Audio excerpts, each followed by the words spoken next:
Who had about the preparation that TSM had done and maybe not expecting this opponent. How much of it was mispreparation, maybe, by TSM?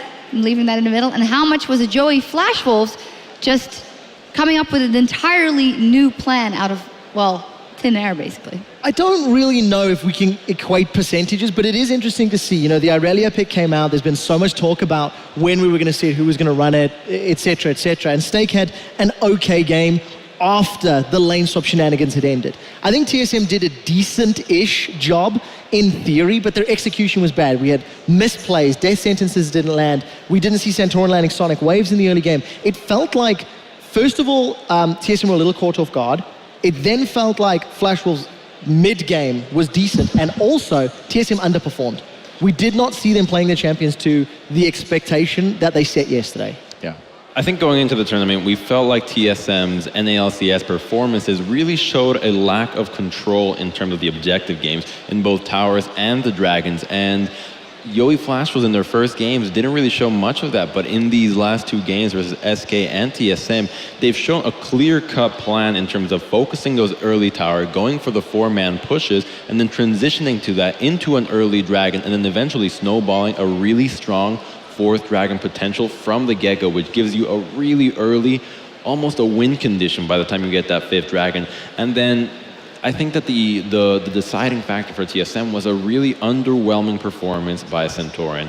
He had a lot of misplays and just wasn't on the map as much as he should have. You know, you have a lot of setup with the Maokai and the Lissandra and the Thresh, and none of that was really done. And the one time that they could have really punished Stake, traded a 1-for-1, and now all of a sudden the entire early game that was devoted to shutting down Stake is gone.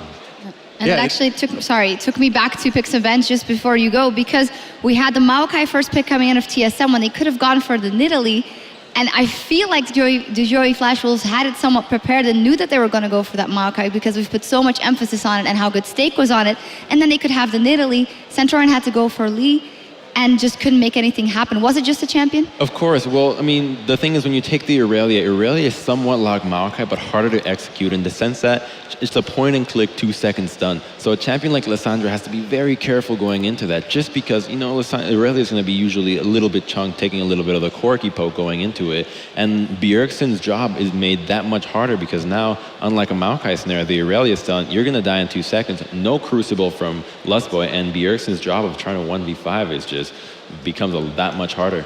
Yeah, absolutely. And I mean, it seemed to me too like TSM just was kind of so thrown off their game by kind of the weirdness of the first 10 minutes that they just seemed out of sync for the rest of it. We saw Dyrus getting caught over and over and over again in the last half of that game. So just a very kind of bizarre performance from TSM, especially after the last game we saw them play against CJ. Yeah, and in the team fights that they get, they also had a problem with the focus and in the targets. We have a specific fight that we want to replay for you guys in which NL ends up getting a triple kill because he was left, well, basically untouched. We'll get that replay on in just a second. And again, I say it's NL that did good, but you say it's Sword Art. It's Sword Art all the way with this Nami. Going into this team fight, it's a mid-game team fight. TSM has a good power spike with the Righteous Glory. Lissandra, really strong right now, trying to capitalize on the bad pounce by the Nidalee. Immediately goes in. She's forced to flash, now being her ultimate projectile.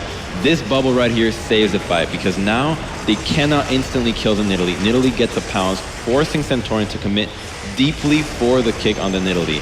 Now they've used all their cooldowns on the Nidalee and the Irelia, and you have Lucian just hitting the back lane completely for free, and Zed, none of the crowd control has been used on him, so he can easily go in, drop the shadow, keep slowing TSM, and you see those shurikens and E-slows really helping out on facilitating Lucian's job to clean up. And, you know, it was a great bubble by Sword Art, and it felt like TSM kind of baited themselves, and that's kind of how the team comp that Yoey Flash Wolves has, how it works. They kind of bait the team to go into you. Another bubble right at the end there, just as Bjergsen came out of the hourglass. But I do also think we need to give some praise to Stake. He had a very difficult early game. After that lane swap, Deficio actually highlighted how the lane was not pushing in Stake's favor, so Dyrus got some early free safe farm in the opening 10 minutes. There was multiple repeated ganks onto Stake's lane.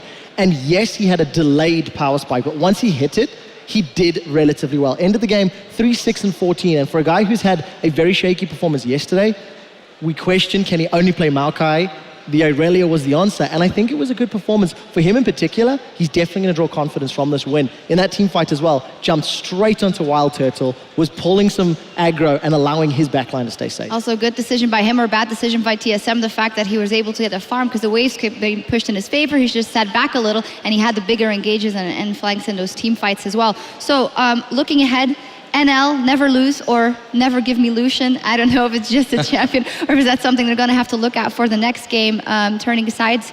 Maybe Santorin has to get on something. He has to get his hands on Rek'Sai, I think, or Nidalee. I don't know. I mean, even on the Nidalee games we've seen has been a little lackluster. Perhaps something more, a little bit more supportish, like a new. No. But Doubt that. just the fact that, for instance, we give a lot of credit to Stake, and he did play those very well. But I felt like Santorin and Lustboy, the synergy between themselves just wasn't there, and really punishing Stake. You know, when you get your second CS at 10 minutes. That should be a win condition in itself for TSM. Yeah, and you know, you can't deny the fact TSM did misplay and did underperform. You know, they were missing skill shots, they weren't on the same page, and they made some questionable calls. But I do think a lot of the praise for the flash rolls in the mid game has to be put on their shoulders. They were forcing TSM's hand. They kept TSM on the back foot, kept them defending, and as long as the flash rolls kept playing aggressively, TSM made mistakes because they were forced to. Yep. TSM has to go back to the drawing board for this one, so we're going to take a short break. In that break, you can check out the Score Esports app as they have a recap up for WE versus CJ Entus as well, so if you want to refresh your memory on that one. But for us, we're going to take a quick break, but we'll be back with Game 2 in just a minute.